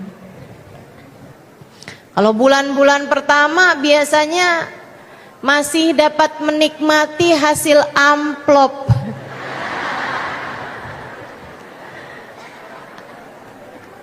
Amplop nikahan tuh. Masya Allah. Dia kemudian berpikir, kayaknya nih kalau udah punya anak tenang dah. Sungguh pemikiran yang sangat keliru. Karena punya anak, punya kesibukan baru, apalagi ibu muda, bulan-bulan pertama jauh dari istilah tenang. Yang ada adalah perjuangan, belum lagi kurang tidur, belum lagi ngelihat suami pulang dari kerja bukannya bantuin, malah dia maunya cepet-cepet istirahat. Nggak nyalahin, suami juga mikirnya saya udah capek seharian kerja. Kalau saya nggak kerja siapa yang beli pampers? Kalau saya nggak kerja gimana nasib anak kita? Saudaraku sekalian yang saya muliakan, kalau kamu cari tenang, tenang itu tidak ada di luar dirimu. Tidak ada tenang di luar dirimu.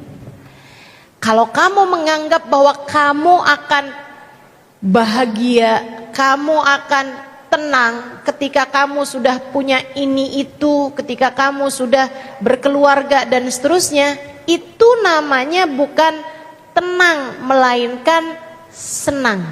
Dan sekali lagi saya sampaikan, senang sifatnya sebentar. Ia punya masa kadaluarsa yang segera akan habis waktunya. Sebentar. Makan enak itu bukan tenang yang didapat, tetapi senang. Kamu senang ketika makan enak. Akan tetapi beberapa jam kemudian kamu sudah akan lapar lagi. apapun aja dari bentuk kesenangan itu selalu sifatnya hanya sementara. Senang sebentar. Karenanya lebih daripada senang, kamu perlu tenang. Yang dicari nggak usah senang. Yang dicari jangan hanya senang. Nanti tuh nafsunya nggak selesai-selesai. Saya kasih tahu sifatnya nafsu. Saudaraku sekalian saya muliakan, orang yang nggak punya uang, yang nggak pernah punya uang banyak misalnya, ketika satu hari dia punya uang banyak, dia senang. Tapi kalau udah terbiasa punya uang banyak, nggak lagi senang, biasa-biasa aja. Betul? Orang yang maaf-maaf, misalnya nih, mukanya nggak jelas,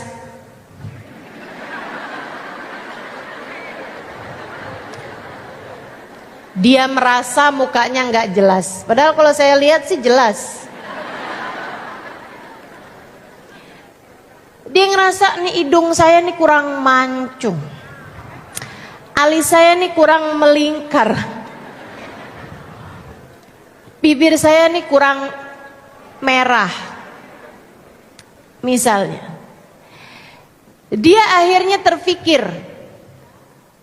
kalau saya bisa mancungin hidung, bikin alisnya jadi bulan sabit, bibir saya jadi merah merekah, saya akan senang.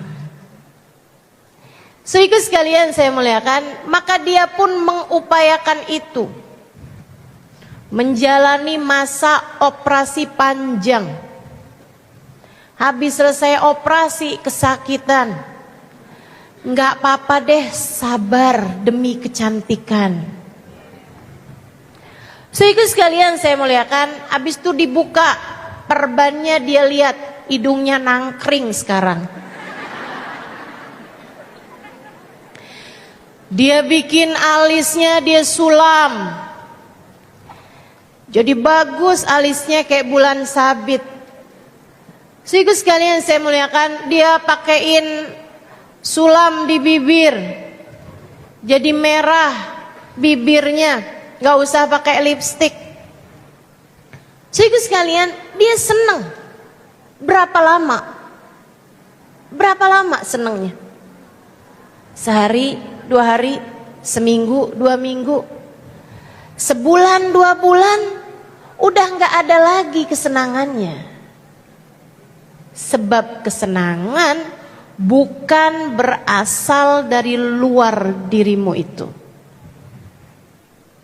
Seneng tuh gak berasal dari luar. Sifatnya semuanya sementara. Maka jangan kejar senang, gak akan ada habis-habisnya. Sebentar aja, habis itu hilang. Nanti nih nafsunya kepengen lagi. Udah alis bener jelas, hidung jadi jelas, kemudian bibir jadi jelas, dia ngerasa nih kayaknya tulang pipi perlu ditonjolkan. Ini kayaknya di bawah mata mulai kendor, perlu ditarik benang. Sian tuh muka, udah jadi kayak kain, ditarik benang, disulam, dibordir.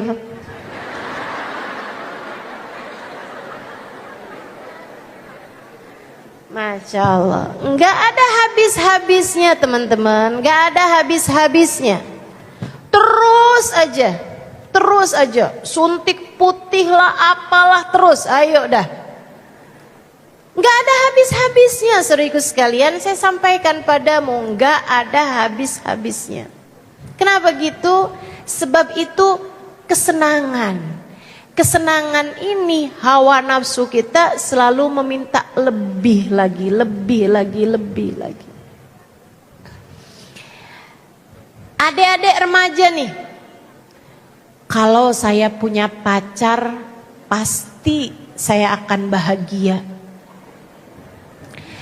Ada yang ngucapin selamat pagi.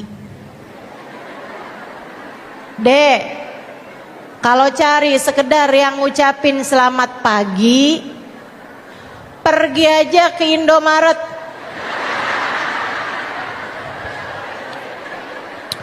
Kan seneng ustazah, ada yang nanyain udah makan apa belum. Kalau pengen cuman ada yang nanyain urusan makanan, kamu download aja aplikasi GoFood. Saya kalau buka GoFood ditanya sama dia, mau makan apa hari ini? Perhatian banget.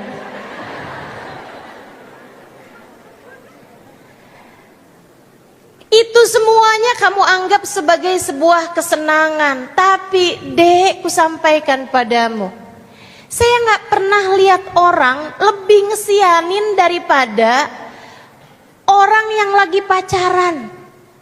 Kesian. Senengnya bentar, abis itu susahnya lama. Tanyakan pada bantal di kamar tidurnya. Ada banyak malam-malam yang dia menangis karena takut pacarnya diambil perempuan lain.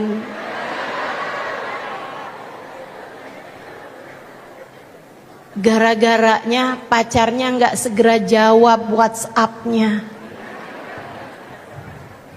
Tersiksa hidupnya, susah hidupnya, kesian. Saya sampaikan padamu, Dek, sebagai orang tua yang sampai sekarang belum ada anak, saya anggap kamu semua anak-anak saya. Lah amin.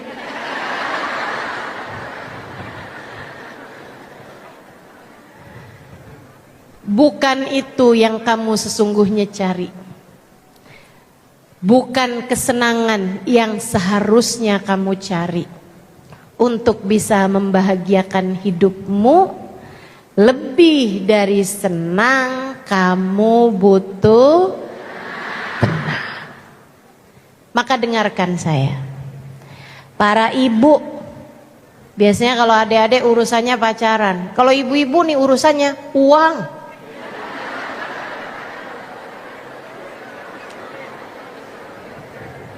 Kesenangan berdasar dari seberapa transferan.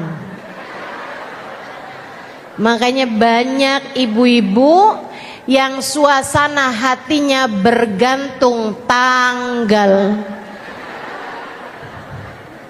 Tanggal muda happy, giliran udah tanggal pertengahan hilang happynya. Tanggal tua, ya Allah, di awal bulan adegannya kayak di film romantis, di tengah bulan mulai drama, di akhir bulan film horor. Begitukah rumah tanggamu? Jika iya, simak baik-baik. Saya akan menyampaikan kepadamu tentang bagaimana seharusnya kamu mengelola hatimu agar memiliki hati yang tenang, sehingga dalam segala keadaan kamu akan selalu dapat kembali kepada hatimu sendiri. Pulang harusnya ke hati, kembali harusnya kepada jiwamu sendiri. Orang yang hatinya bisa selalu menjadi tempat pulang, dia akan kerasan dimanapun saja berada. Orang yang hatinya selalu bisa jadi tempat kembali akan merasa tenang dalam keadaan apapun dia berada. Karenanya kembalilah kepada hatimu dengan cara hatimu biarkan jadi hati yang tenang. Insya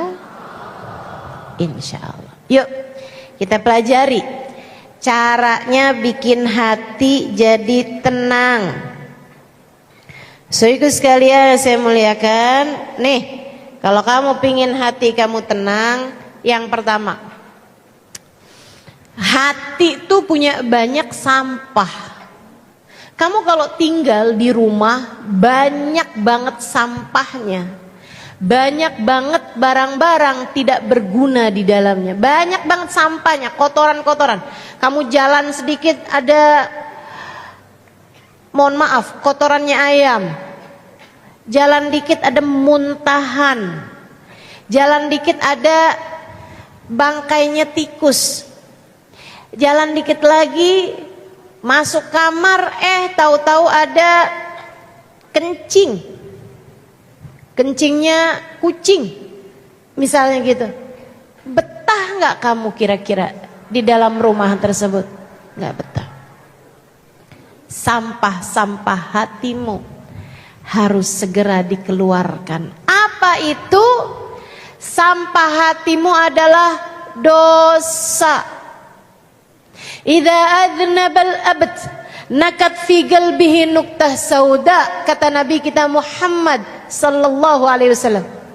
Apabila seseorang mengerjakan dosa, maka akan tertorehlah di dalam hatinya satu titik hitam. Sampah. Sekali kamu bikin dosa, sampah ada dalam sekeping hatimu yang tidak seberapa besar itu. Kalau kamu bikin dosa lagi, satu titik hitam lagi. Kamu bikin dosa lagi, satu titik hitam lagi. Terus begitu hingga hatinya menjadi gelap, hingga hatinya menjadi kotor, hingga hatinya menjadi kelabu. Bahkan kalau kamu terus berbuat dosa, hatimu menjadi menghitam. Ustazah, apa cirinya hati yang hitam? Nabi menyebutkan dalam salah satu hadisnya, cirinya hati kalau sudah hitam tidak lagi bermanfaat nasihat disampaikan padanya. Nih dengerin omongan saya nih. Dia ngelihatnya yang itu orang-orang tuh pada kotor-kotor hatinya. Itu sih itu tuh kayak gitu tuh, kayak itu persis tuh. Saudara saya tuh kayak gitu tuh modelannya tuh. Dia nggak pernah mengembalikan kepada dirinya sendiri. Dia nggak pernah ngelihat yang ya ampun saya tuh begitu tuh. Ternyata selama ini yang saya kejar adalah senang, bukan tenang. Makanya saya susah mulu. Makanya hati saya kayak roller coaster. Sesaat di atas, sesaat di bawah, gampang banget berubah-ubahnya. Ntar senang, ntar susah, senang lagi, susah lagi, nangis lagi, ketawa lagi. Saya banget nih yang kayak begini nih, ternyata salah cara. Ternyata selama ini yang saya kejar adalah senang, bukan tenang. Saya akan simak baik-baik nih. Oh, hati saya penuh dengan sampah, ternyata saya adalah pelaku dosa.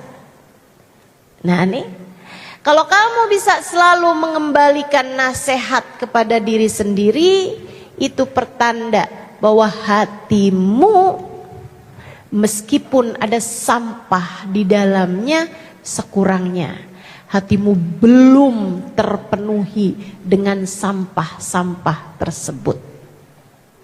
Makanya saya yakin kalau yang hadir di majelis yang dengerin kajian itu pasti orang-orang yang masih berkemungkinan untuk hatinya menjadi tempat turun hujan rahmatnya Allah. Masih sangat mungkin hatinya menjadi tempat di mana ia dapat berpulang kepada hatinya sendiri. Insya Allah. Belum hitam, belum mati, belum sakarat, belum sakit parah. Mudah-mudahan insya Allah. Yuk tambah dibenerin lagi. Gimana caranya Ustazah buat bersihin sampah-sampah nih dalam hati nih, biar nyaman kita tinggal, kita pulang, kita kembali ke dalam hati kita sendiri. Gak lain gak bukan, caranya adalah dengan taubat. Taubatlah, taubat yang sungguh-sungguh. Minta agar Allah berkenan mengampuni dosa-dosamu. Fa innahu la yaghfirudz dzunuba illa anta. Karena sungguhnya ya Allah, tak ada yang dapat mengampuni dosa saya selain Engkau satu ya Allah, Zat yang Maha Pengampun. Bu, kalau di saat saya menyebutkan tentang urusan dosa dan kamu merasa kayaknya dosa saya sih belum segitu banyaknya sih. Nah, susah nih. Susah ngadepin orang yang dia merasa dosanya gak banyak.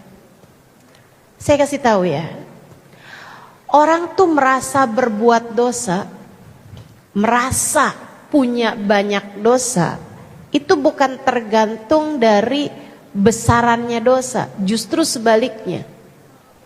Sesudah saya perhatikan dengan benar, sesudah saya pelajari kisah orang-orang soleh yang ngerasa punya banyak dosa, justru yang dosanya paling sedikit.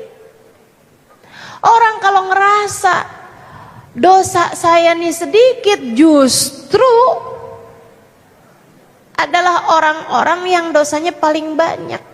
Makanya nih para pendosa-pendosa ini Bu nih biasanya begitu diuji dia pakai nanya, ya Allah dosa apa sih saya?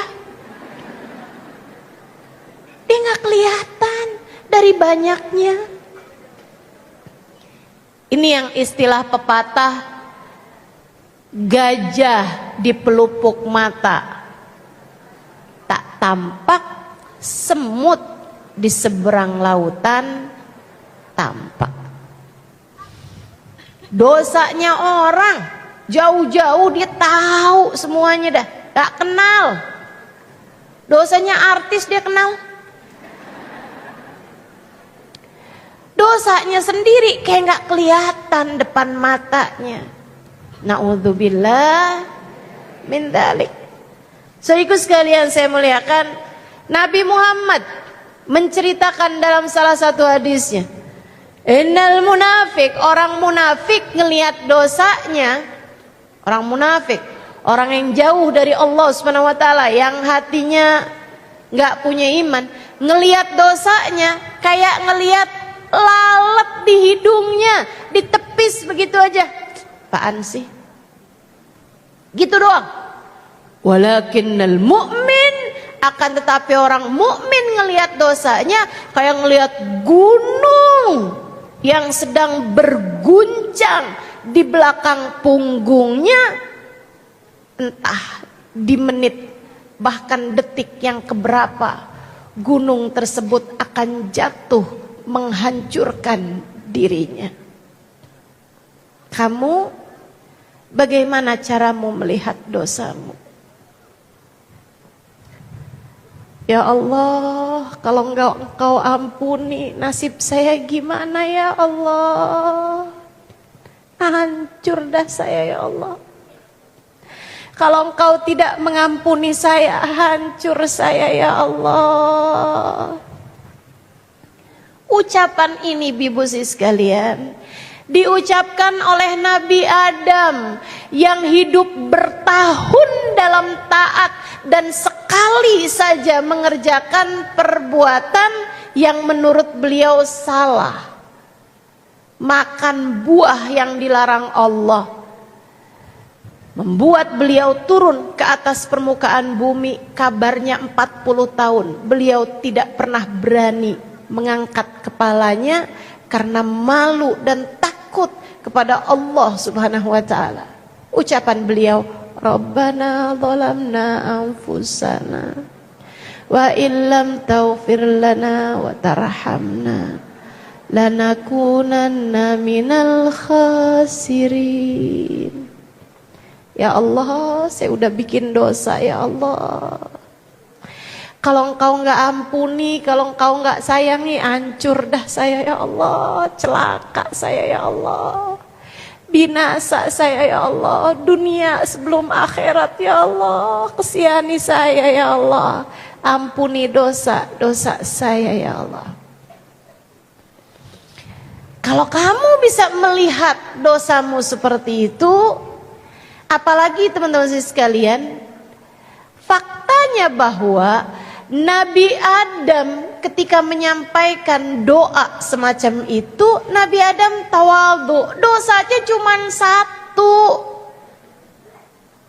Kalau kita kan, kita bilang ya Allah dosa saya banyak banget ya Allah, kalau engkau nggak ampuni ya Allah, pasti akan hancurlah saya. Malaikat bilang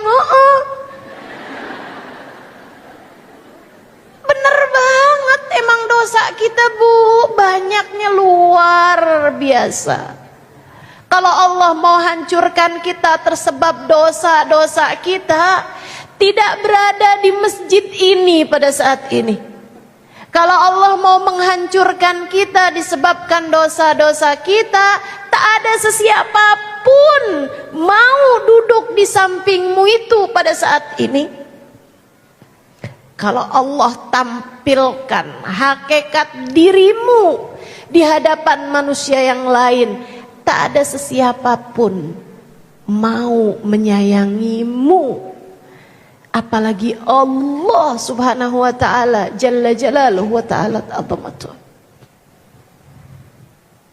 Karenanya kamu kepengen hatimu tenang, hidupmu bahagia. Apalagi jika yang kamu cari bahagia di dunia, mati husnul khotimah, akhirat masuk surga. Kalau yang kamu kejar itu, kalau yang kamu cari itu, maka nomor satu yang harus kamu lakukan adalah taubat. Taubatilah dosamu, minta ampun sama Allah. Kamu pantas melakukannya. Kamu pantas melakukannya. Kamu pantas melakukannya. Menangislah kepada Allah. Bangunlah di waktu malam, saat yang lain sedang tertidur. Kamu pantas melakukannya. Cari muka di hadapan Allah, cari perhatian Allah. Kamu pantas melakukannya. Kamu semestinya melakukannya. Kalau Allah mau menghukummu atas dosa-dosamu, ya Allah, kamu tidak akan selamat saudariku sekalian.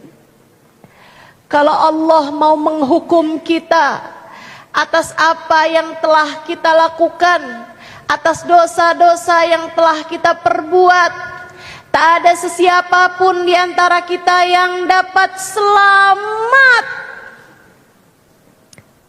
dunia sebelum akhirat.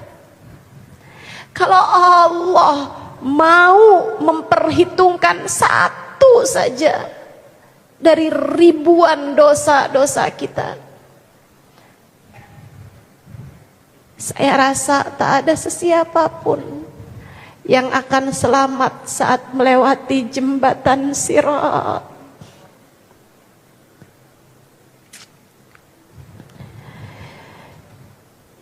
Apabila seseorang meninggalkan sholat, kata Nabi Muhammad, kutib ismuhu fi bab min abwabi jahannam, namanya akan tertulis di satu pintu dari pintu-pintu api neraka.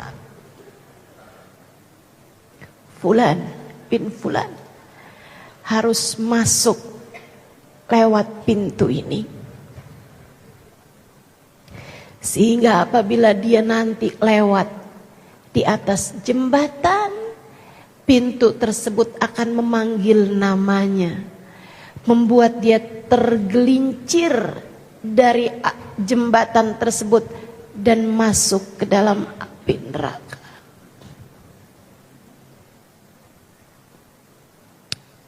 Bagaimana? Selamatkah kiranya dirimu itu?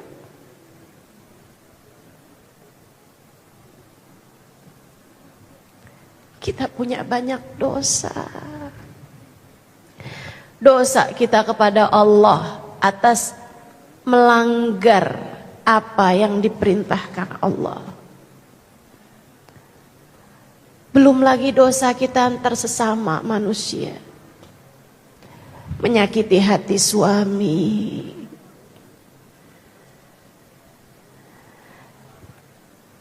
menyakiti hati anak-anak,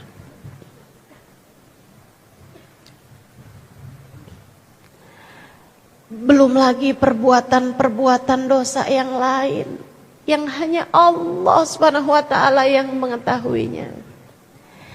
Kita lakukan saat kita sendiri, tidak ada sesiapa yang melihatnya. Ya Allah, ya Allah. Kabarnya para pelaku-pelaku dosa di akhirat nanti, jika tidak mendapatkan ampunan dari Allah Subhanahu wa taala, saat dibuka layar kehidupannya, dia akan merasa malu sampai berguguran daging wajahnya.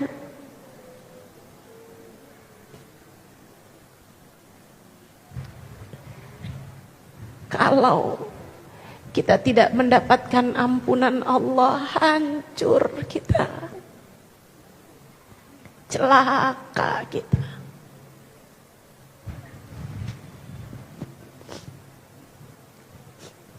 Siapapun kita, kamu jangan andelin, tapi kan saya anaknya Fulan bin Fulan, tapi kan saya cucunya Fulan bin Fulan, tapi kan saya punya banyak kebaikan-kebaikan, tapi kan saya udah haji berulang-ulang, tapi kan saya sedekah